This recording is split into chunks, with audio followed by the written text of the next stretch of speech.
Hello दोस्तों, स्वागत है आपका अपने YouTube channel vertex study life में। आशा करते हैं आप सब स्वस्थ होंगे, मस्त होंगे और अपनी पढ़ाई समय के साथ कर रहे होंगे। देखिए, 2-3 दिन से आपकी वीडियो नहीं चल पा रही है, ठीक है। तो उससे आप परेशान नहीं होंगे क्योंकि हम वीडियो अपलोड कर देंगे समय से, ठीक है ना। तो आपकी जो क्लास है, क्लास 12th की केमिस्ट्री की अंसाल्व 2025 के लिए, क्लास 12th केमिस्ट्री, और ये जो है अनसाल्व स्टार्ट किया गया था 2025 के लिए।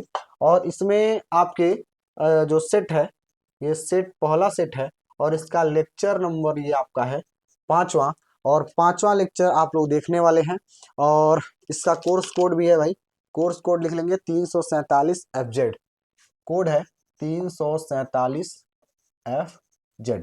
और इसके कुछ प्रश्नों को हम लोग हल कर चुके थे और कुछ प्रश्न आपके बाकी हैं, तो उसको आज हम लोग हल करेंगे। भाई निश्चिंत रहिए, आपका जो ये अनसॉल्व है वो समय के साथ हम खत्म कर देंगे। कुछ मेरे घर पे वो क्या बोलते हैं, बिल्डिंग का काम चल रहा है, तो वो खत्म हो जाएगा तो उसके बाद से हम भी खाली हो जाएंगे। और इस समय हमारा पेपर भी चल रहा है, तो पेपर में थोड़ा सा हम बिजी हैं, इसकी वजह से आपकी क्लास रुक रही है। तो आप उससे परेशान मत होइएगा, आपको समय से हर एक वीडियो में प्रोवाइड कर दूंगा और आप लोग देख सकते हैं, ठीक है ना। तो स्टार्ट करते हैं बिना किसी देरी के। अगर आप चैनल पर नए होंगे तो चैनल को सब्सक्राइब कर दीजिएगा, लाइक कर दीजिएगा और ज़्यादा से ज़्यादा अपने दोस्तों के पास शेयर कर दीजिएगा, जिससे हम लोग को भी मोटिवेशन मिले और आप लोगों के लिए अच्छी से अच्छी वीडियो बनाए, ठीक है ना। अगला प्रश्न है घ, चौथे का घ प्रश्न बाकी था, चौथे का घ। कारण सहित स्पष्ट कीजिए, कारण सहित स्पष्ट कीजिए, ठीक है। कारण सहित स्पष्ट कीजिए। पहला प्रश्न है इसमें का, Fe+2, Fe+2 अपचायक है, अपचायक है, अपचायक है, जबकि जबकि Mn+2 आक्सी का एक आक्सी कारक है, एक आक्सी कारक है। बहुत ही महत्वपूर्ण प्रश्न आपसे एग्जामिनर पूछा है कि Fe+2 एक अपचायक है, लेकिन जो Fe+3 है, सॉरी Mn+2 है, एक आक्सी कारक है, ठीक है ना। ऐसा प्रश्न आपसे पेपर में कारण करके पूछ देगा और आपको 2 नंबर मिलेगा अगर इसका आप सही जवाब देते हैं तो। क्या इसका जवाब होगा, तो आप लोग वैद्युत रसायन वाला चैप्टर पढ़े होंगे, तो उसमें मानक इलेक्ट्रोड विभव के अनुसार एक सक्रियता श्रेणी आपको पढ़ाई गई होगी। और उसमें आप देखेंगे ना, तो Fe का जो स्थान है वह नीचे होता है और Mn का स्थान कहाँ होता है, Fe के ऊपर होगा, ठीक है, 2-3 एलिमेंट के ऊपर होगा। और आप जानते हैं कि अगर जो धातु ऊपर होते हैं वह एक आक्सीकारक का काम करते हैं, आक्सीकारक का काम करते हैं, और जो धातुएं नीचे होती हैं वह एक अपचायक का क्या करती हैं, कार्य करती हैं। तो बस हल्का सिंपल सा फंडा है कि भाई विद्युत रासायनिक श्रेणी में या फिर सक्रियता श्रेणी में Fe का जो स्थान है Mn से नीचे होता है, जिसके कारण यह अपचायक की भांति कार्य करता है। और Mn Fe से ऊपर होता है, इसलिए यह आक्सीकारक का कार्य करता है। बहुत ही आसान सा इसका रीजन है, आप इसको बता ले जाएंगे, ठीक है ना। आप एक बार क्या करिएगा ना, एक बार देख लीजिएगा विद्युत रासायनिक श्रेणी सक्रियता श्रेणी, और उसमें हर एक तत्वों को एक एक सरसरी निगाह से देख लीजिएगा कि कौन किससे ऊपर होता है, कौन किससे नीचे होता है, ठीक है। तो वह आपके लिए आसान हो जाएगा, ठीक है ना। चलिए इसका उत्तर लिखते हैं, लिखेंगे उत्तर और लिखेंगे विद्युत रासायनिक श्रेणी, वैद्युत रासायनिक श्रेणी में, विद्युत रासायनिक श्रेणी में Fe+2 का स्थान, +2 का स्थान स्थान Mn+2 से नीचे होता है, नीचे होता है, जिसके कारण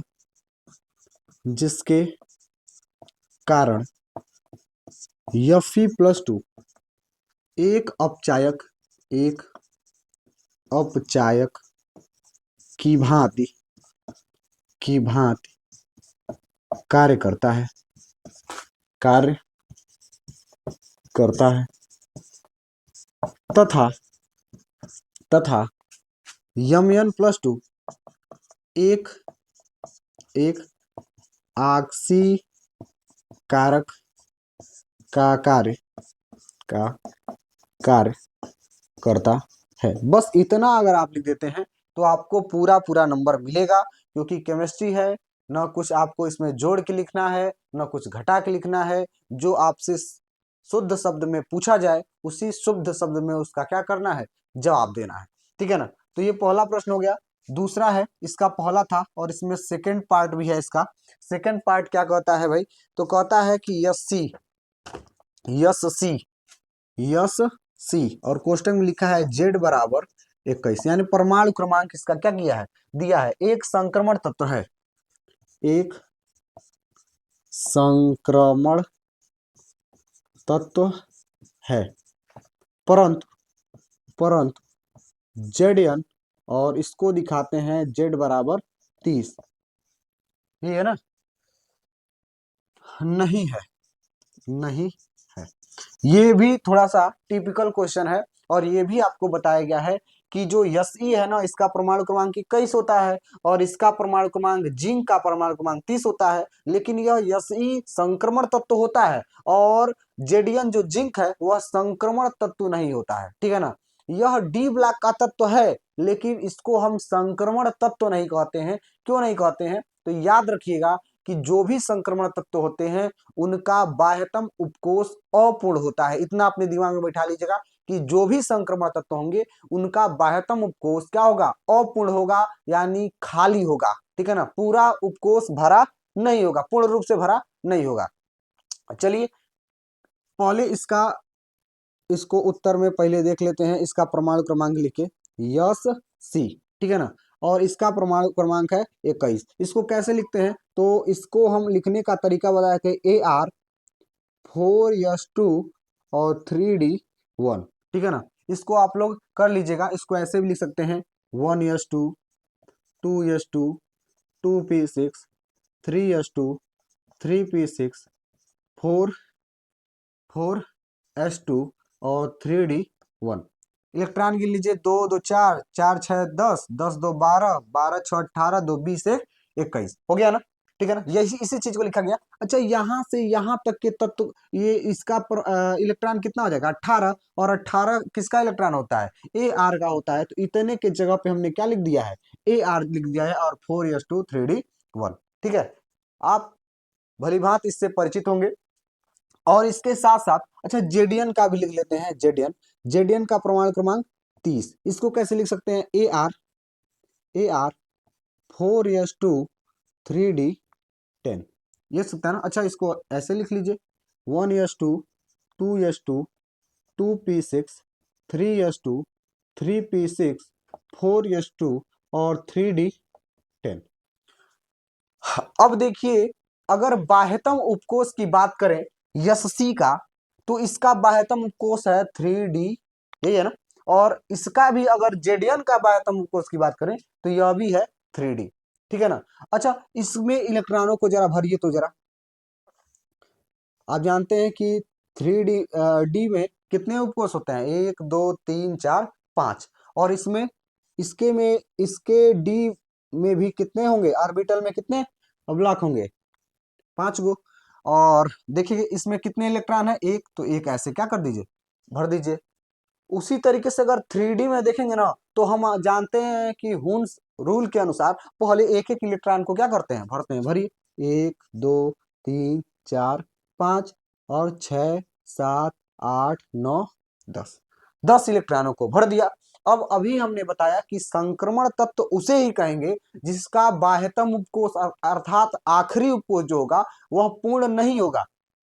इसका बाह्यतम उपकोष देखिए अपूर्ण है, लेकिन इसका बाह्यतम उपकोष पूर्ण है। तो हम कहेंगे कि जो यस्सी है वह क्या है, यस्सी जो है वह संक्रमण तत्व है, लेकिन Zn जो है वह संक्रमण तत्व की तरह व्यवहार नहीं करता है, कह सकते हैं ना। तो एक काम करेगा, मैं इसको मिटा दे रहा हूं ऊपर वाला, नीचे वाला आप ऐसे ही अपनी कॉपी में बना लेंगे, और इसका अर्थ मैं लिख दे रहा हूं। लिखेंगे SE के बाह्यतम उपकोष में एक इलेक्ट्रॉन है, जिसके कारण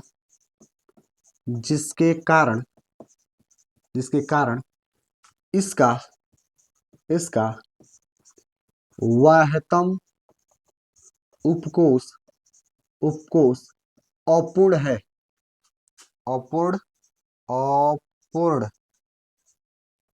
अपूर्ण है, चूंकि जेडियन का बाह्यतम उपकोष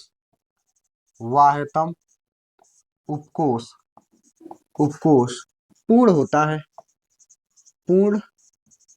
होता है, जिसके कारण यस्सी संक्रमण तत्व है,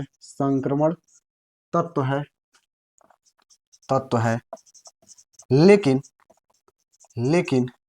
जेडियन संक्रमण तत्व नहीं है।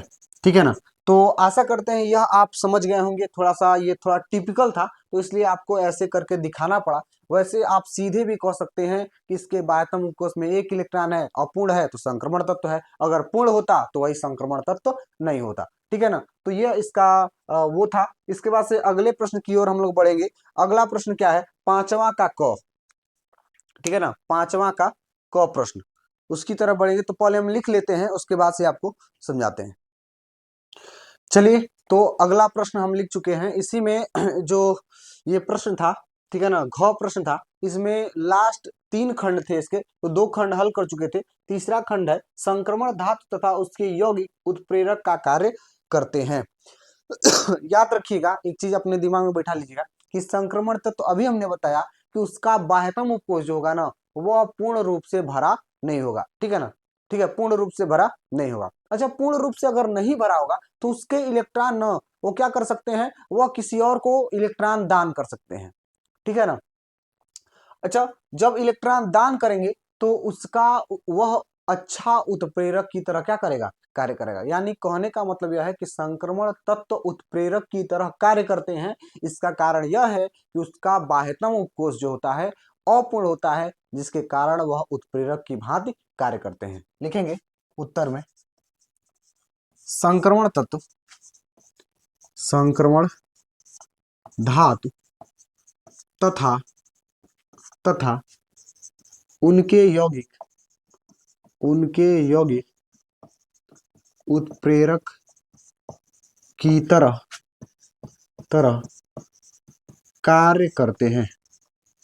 कार्य करते हैं, जिसका प्रमुख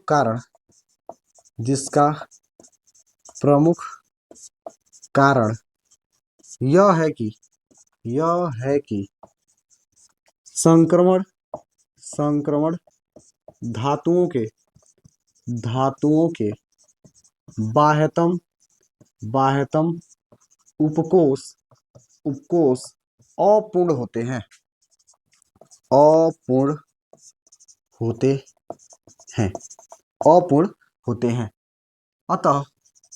अतः यह उत्प्रेरक की भांति उत्प्रेरक है ना, रक की भांति कार्य करते हैं। ठीक है ना। ये हो गया इसका, छोटे छोटे कारण हैं। तो हम उसका जैसे एग्जांपल में लिख देंगे, क्या लिख देंगे, Fe और उसके साथ साथ और लिख दीजिएगा, क्या लिख देंगे, और छोड़िए इतना ही ETC कर दीजिएगा। ठीक है ना, ये इसके एग्जाम्पल हो जाएंगे। ठीक है, बहुत ही आसान तरीके से, आसान वे में आपको आंसर देना है। कुछ ऐसा नहीं है कि आपको बहुत बढ़ा चढ़ा के लिखना है, ऐसा नहीं, आपको लॉजिक लगाना है। जैसे आपसे कोई पूछ दे कि आपका क्या नाम है, तो आप कहेंगे क्या कि मैं क्लास 12 में पढ़ता हूँ, मेरा रोल नंबर ये है, और उसके बाद से कहें कि मेरा नाम फला है, ऐसे नहीं कहेंगे। आप सीधे सरल भाषा में अपना नाम बताएंगे कि मेरा नाम ये है, कहेंगे ना।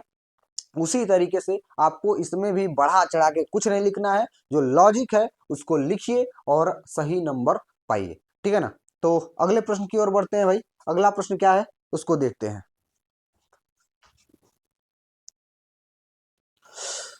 चलिए, तो पांचवें में दो प्रश्न है, ठीक है ना। पांचवें के क में दो प्रश्न है और दोनों प्रश्नों का हम हल देखेंगे। कहा है कि CuHCl में नहीं घुलता है, क्यों, ठीक है ना। कॉपर HCl में नहीं घुलता है, इसका कारण बताना है, ठीक है ना। क्यों नहीं घुलता है भाई, तो इसका भी बहुत ही सरल अ, कारण है कि जब आप वो देखेंगे क्या बोलते हैं रासायनिक वैद्युत रासायनिक सीरीज देखेंगे आप, तो उसमें जो है ना H ऊपर होता है और उसके नीचे क्या होता है Cu। तो Cu इसलिए नहीं घुलता है कि इसको घुलने के लिए इस Cu को HCl में से H से अधिक क्रियाशील होना पड़ेगा, यही ना। कि अगर मान लीजिए यह आपका रूम, जैसे यह Cl का एक घर है, ठीक है ना, और Cu कह रहा है कि हम इसमें इसको हम H को हटा के और अपने यहाँ बैठ सकते हैं, तो यह कब पॉसिबल है कि जब Cu इस H से अधिक क्रियाशील हो, यानी हाइड्रोजन से अधिक क्रियाशील हो, तभी पॉसिबल है ना कि वह दूसरे की पत्नी को कब हड़प सकता है, जब हाइड्रोजन जो है वह ये जो है वह कम बलवान होगा Cu से। लेकिन ऐसा संभव नहीं होता है, क्योंकि आप जब रासायनिक समीकरण वो देखेंगे, सक्रियता श्रेणी देखेंगे, तो उसमें हाइड्रोजन ऊपर होगा और उसके नीचे क्या होगा Cu होगा। तो यानी हाइड्रोजन अधिक क्रियाशील है और Cu कम क्रियाशील है, इसलिए जो Cu है वो हाइड्रोक्लोरिक अम्ल में, अर्थात हाइड्रोक्लोरिक अम्ल में कॉपर घुलता नहीं है। यही कारण होता है कि वह कॉपर में नहीं घुलता है, ठीक है। इसका कारण सिंपल है कि विद्युत रासायनिक समी देखिए विद्युत रासायनिक समीकरण बार बार याद आ रहा है। क्या होता है कि लिखेंगे वैद्युत रासायनिक श्रेणी में जो कॉपर है वह हाइड्रोजन से नीचे होता है, अर्थात कॉपर कम क्रियाशील होता है किससे, हाइड्रोजन से, अर्थात हाइड्रोजन अधिक क्रियाशील होता है, जिसके कारण यह इसको विस्थापित नहीं कर पाता है, इसलिए यह उसमें घुलता नहीं है। एकदम साधारण सा है, उसको हम लोग लिखते हैं। चलिए स्टार्ट करते हैं। लिखेंगे उत्तर पहला उत्तर क्या है, लिखेंगे विद्युत विद्युत रासायनिक श्रेणी में वैद्युत रासायनिक श्रेणी में वैद्युत रासायनिक श्रेणी में हाइड्रोजन हाइड्रोजन का स्थान Cu से ऊपर होता है, ऊपर होता है, अर्थात अर्थात अर्थात हाइड्रोजन H अधिक क्रियाशील होता है, अधिक क्रियाशील होता है। अतः Cu हाइड्रोजन को विस्थापित नहीं कर पाता है, विस्थापित नहीं कर पाता है। हो गया, यानी Cu जो है हाइड्रोजन को विस्थापित नहीं कर पाता है। अतः अतः अतः Cu HCl में नहीं घुलता है। सिंपल सा लॉजिक है, लगा दीजिए। अच्छा दूसरा भी देख लीजिए, दूसरा का उत्तर क्या है, बहुत आसान ये भी है। कहा है कि क्या जिंक के पात्र में, अर्थात जिंक जो है, जिंक को लें और उसको कॉपर सल्फेट CuSO4 के सल्फेट में हम रख सकते हैं क्या। यानी जिंक का कोई पात्र है, ठीक है ना, ध्यान सुनिएगा। यानी एक जिंक का एक पात्र है और उसमें कह रहा है कि कॉपर सल्फेट का विलयन क्या कर दें, भर दें, तो यह संभव नहीं है। क्यों संभव नहीं है कि दोनों जो है ना जिंक सल्फेट कॉपर सल्फेट और जिंक सल्फेट आपस में लगेंगे क्या, क्रिया करने। और आपको पता है कि जिंक जो है वह कॉपर से ऊपर होता है, यानी जिंक इसको क्या करेगा, कॉपर को विस्थापित कर देगा। अब जब विस्थापित करेगा तो बना देगा जिंक सल्फेट और Cu कहाँ चले जाएंगे, बाहर विस्थापित हो जाएंगे।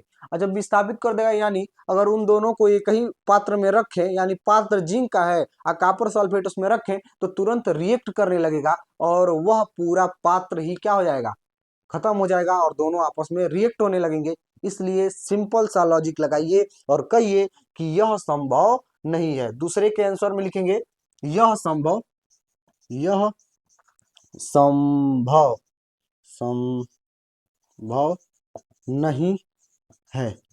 क्यों संभव नहीं है, तो लिखेंगे जब जब Zn CuSO4 से क्रिया करता है, क्रिया करता है, तो Zn Cu को विस्थापित कर देता है, विस्थापित कर देता है, देता है, जिससे जिससे ZnSO4 का निर्माण होता है, निर्माण होता है। और यह रिएक्शन आप क्या कर देंगे, लिख देंगे। बहुत ही आसान है, कारण सहित समझाइए। 5 नंबर 6 नंबर आपको फ्री में एग्जामिनर अगर देना चाहता है तो उसमें बुरा क्या है भाई, आपको लेना है और एग्जामिनर को नंबर देना है, तो आप आसानी से ले सकते हैं। तो आज बस केवल इतना ही रखते हैं, कल हम 2-3 प्रश्नों को और हल करेंगे, छोटे छोटे प्रश्नों को हम हल करेंगे और आपको देते रहेंगे। अगर आप चैनल पे नए होंगे तो चैनल को सब्सक्राइब कर दीजिएगा भाई, हम लोग को भी मोटिवेशन मिले, जिससे आप लोगों के लिए अच्छी अच्छी वीडियो लाएं, ठीक है ना, और आप लोगों को समझाते रहें, ठीक है। तो आप लोग से मेरा आग्रह है कि अगर चैनल पे नए होंगे तो सब्सक्राइब कर दीजिएगा, अगर पुराने हैं तो भाई आप एक हमारे छोटे भाई और बहन होने के नाते आप इसको ज़्यादा से ज़्यादा शेयर कीजिए, जिससे और लोग भी देखें और आपके भाई या फिर आपके दोस्त देखें और मोटिवेशन मिले, ठीक है ना। तो मिलते हैं अगली वीडियो में, तब तक के लिए धन्यवाद।